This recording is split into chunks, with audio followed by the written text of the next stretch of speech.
अस्सलाम वालेकुम 9th class. आज आपकी कंप्यूटर साइंस की सेकंड क्लास है। लास्ट वीडियो में हमने दो टॉपिक्स को डिस्कस किया था आपके फर्स्ट चैप्टर के, प्रॉब्लम सॉल्विंग और डिफाइनिंग प्रॉब्लम। प्रॉब्लम सॉल्विंग में हमने देखा था कि किसी भी मसले को हल करने के लिए ज़रूरी होता है कि मुनज़्ज़म तरीके से हल किया जाए, यानी कि तरतीबवार हल किया जाए। किसी भी मसले को हल करने के लिए हमें कुछ स्टेप से गुजरना पड़ता है और वो मसले के उन स्टेप्स को आगे पीछे हम नहीं कर सकते। हम उन स्टेप्स को जैसे दिए गए हैं एज इट इज़ ही यूज़ किया जाता है ताकि मसले का आसान हल निकाला जा सके और ठीक हल निकाला है। जैसे कि यहाँ पर हमने डिस्कस किए थे स्टेप्स। डिफाइनिंग अ प्रॉब्लम, पहले मसले को डिफ़ाइन करना, understand problem, planning a solution, defining candidate solution और उसके बाद सिलेक्टिंग द बेस्ट सोल्यूशन। हमने डिस्कस किया था डिफ़ाइनिंग अ प्रॉब्लम में हमने देखा था कि किसी भी मसले को हल करने के लिए सबसे पहले मसले को डिफ़ाइन करना ज़रूरी है। मसला क्या है, मसले की शिनाख्त करनी पड़ती है हमें पहले कि मसला आ कहाँ रहा है ये देखने, और मसले का देखना पड़ता है कि मसला वेल डिफाइंड प्रॉब्लम हो, यानी कि इसका कोई हल हो, इसके एम्बिग्यूट्स क्लियर हों और उसके बाद इसका गोल क्लियर होना चाहिए, तो वो एक प्रॉब्लम जो है वेल डिफाइंड प्रॉब्लम बनती है। आज हम इस डिस्कस करेंगे अंडरस्टैंडिंग अ प्रॉब्लम, मसले को समझना कि मसला किस बारे में है और हम इसको कैसे हल कर सकते हैं, उसकी डेप्थ तक जाना, गहराई तक जाना कि हमें पता चल जाए कि मसला आ कहाँ पर रहा है। इसको समझने के लिए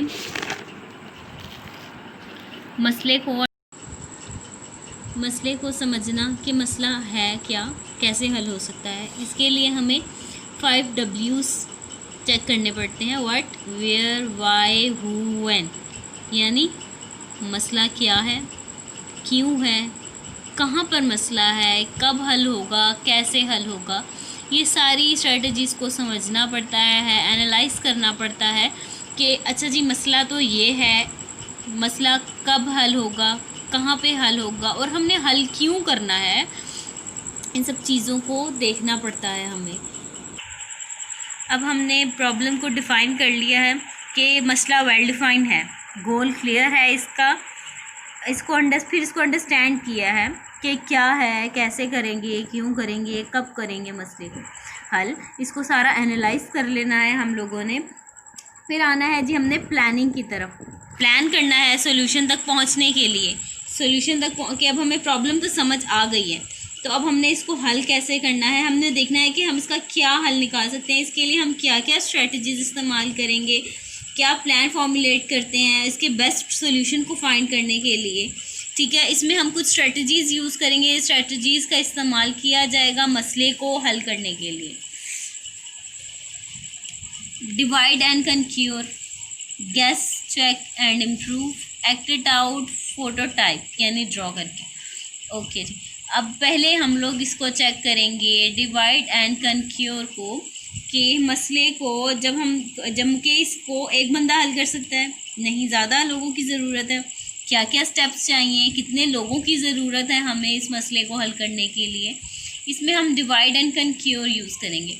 अब सपोज़ हमने कोई सॉफ्टवेयर बनाना है तो एक बंदा नहीं बना सकता सॉफ्टवेयर को, अलग अलग बंदों की ज़रूरत पड़ेगी। कोडिंग करने के लिए, प्रोग्रामिंग करने के लिए हमें अलग इंसान की ज़रूरत है। इसी तरह हमें इसको एनालाइज करने के लिए अलग बंदा चाहिए, एक अलग इंसान की ज़रूरत है। उसको इम्प्लीमेंट करने के लिए एक और इंसान की ज़रूरत है। एरर को डिबग करने के लिए एक और इंसान चाहिए, यानी कि एक ही बंदा पूरा सॉफ्टवेयर मैनेज नहीं कर रहा।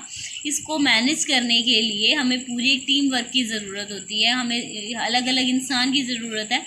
इसको एरर को चेक करने के लिए, सॉफ्टवेयर के इसके प्रोग्राम की कोडिंग के लिए, एनालाइज करने के लिए, इम्प्लीमेंट करने के लिए, यानी डिफरेंट काम करने के लिए हमें डिफरेंट इंसानों की ज़रूरत होती है। तो एक प्रॉब्लम को सॉल्व करने के लिए हमें पहले ये चेक करना पड़ता है, ये स्ट्रेटजी यूज़ करनी है कि अच्छा ये एक बंदे के हल होने वाली बात है। अगर ये एक इंसान हल कर सकता है तो ओके, अगर नहीं कर सकता तो कौन किस बंदे की ज़रूरत पड़ेगी, कहाँ कितने लोगों की ज़रूरत है कि मैं अकेला ही ये मसले को हल कर लूँगा। तो ये चीज़ को भी हम लोगों ने पहले क्रॉस चेक करना होता है। सेकंड हमारे पास आ गया guess, check and improve. Okay, next आ गया guess, check and improve. Divide and conquer का तो हो गया कि हमें जिस इंसान की ज़रूरत नहीं है, हमें डिफरेंट डिफरेंट लोगों की ज़रूरत है इस काम को करने के लिए, इम्प्लीमेंट करने के लिए, कोडिंग के लिए, एरर डिबगिंग के लिए।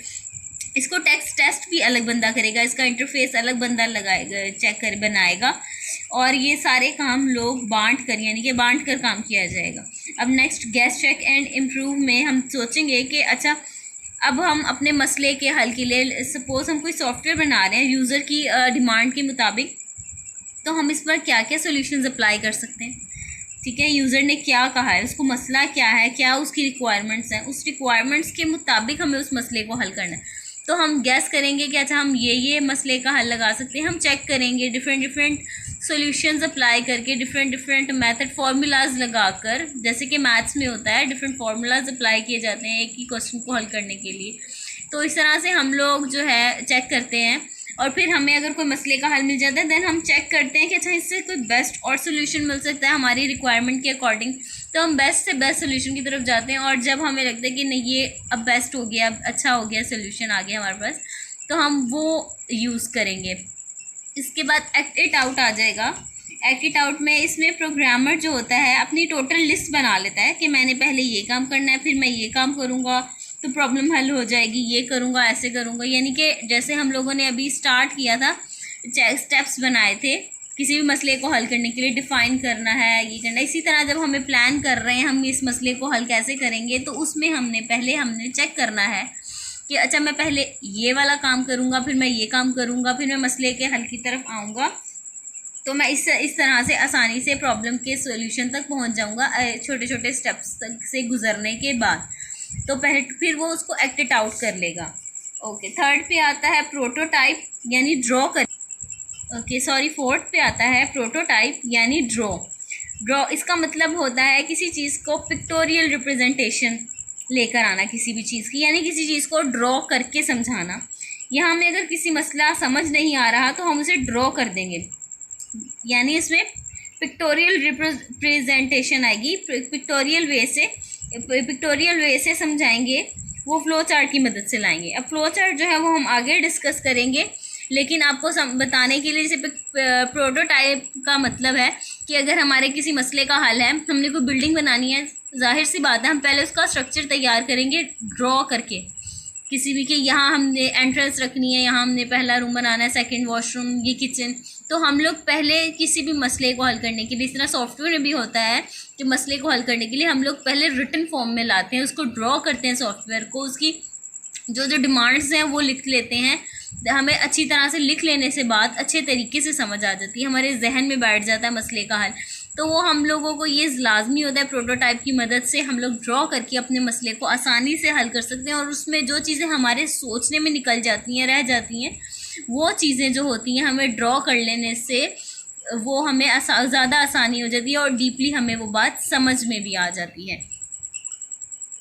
ठीक है, अब हमने चारों स्ट्रेटजीज़ को चेक कर लिया है, देख लिया है। अब लाजमी भी नहीं है कि हम जब प्लान कर रहे हैं सोल्यूशन को तो हम ये चारों की चारों स्ट्रेटजीज़ को अप्लाई होंगी हमारे हर मसले में। अब ज़रूरी नहीं है कि डिवाइड एंड कन्क्यूर में अब मसले के हल, एक बंदा भी अगर मसला बहुत छोटा सा है, किसी भी सिस्टम में सॉफ्टवेयर से रिलेटेड मसला बहुत छोटा है, तो वो एक ही बंदा भी हल कर सकता है अगर उसको पता है। जैसे एरर आ रहा है तो एरर जो सॉल्व करना चाहते हैं, जानते हैं, वो डिबग कर सकते हैं, तो वो एक ही बंदा जो है उस मसले को इजीली हल कर सकता है। ठीक है ना, तो इसलिए हो सकता है पहला रूल अप्लाई ना हो सकता है हमें गैस चेक ना करना पड़े, हम लोग जस्ट हमें पता है कि कैसे कैसे होना है, हम लोगों ने फटाफट से बंदों को मतलब डिवाइड कर दिया काम, हम लोगों ने, हमें गैस चेक नहीं करना पड़ा, हमने एक्ट इट आउट किया, हम लोगों ने बना ली तफसील कि अच्छा ये काम ऐसे होगा, पहले हम ये करेंगे, फिर ये करेंगे, दैन ये करके उसको प्रोटोटाइप करेंगे, उसकी ड्रॉ बनाएंगे और फारिग हो जाएंगे। तो इसीलिए लाजमी नहीं है ये स्ट्रेटजीज सभी यूज़ हों, लेकिन कुछ ना कुछ ये यूज़ होती हैं प्लान करने के लिए। इन स्ट्रेटजीज़ का होना ज़रूरी है, यूज़ करना ज़रूरी है। आज आप लोगों ने जो पढ़ा उसमें आप लोगों ने अंडरस्टैंडिंग का प्रॉब्लम देखा, क्योंकि आप इससे पहले डिफ़ाइन कर चुके हैं मसले को, आपको समझ आ गई है मसला क्या है, कैसे है, और मसले को हल करने के लिए उसका गोल क्लियर है। अब हमने उसके बाद अंडरस्टैंड कर लिया कि कैसे होगा, कब होगा, क्या होगा, क्यों होगा, और अब हमने इस पर नेक्स्ट किया, प्लान कर लिया, उसकी सारी स्ट्रेटजीज अप्लाई कर ली। अब हम लोग बिल्कुल कंफर्म्ड हैं कि अच्छा अब ये होगा। अब हम इसके कैंडिडेट सोल्यूशंस तक जाएंगे, वो हम लोग नेक्स्ट वीडियो में पढ़ेंगे। तब तक खुदा हाफिज़।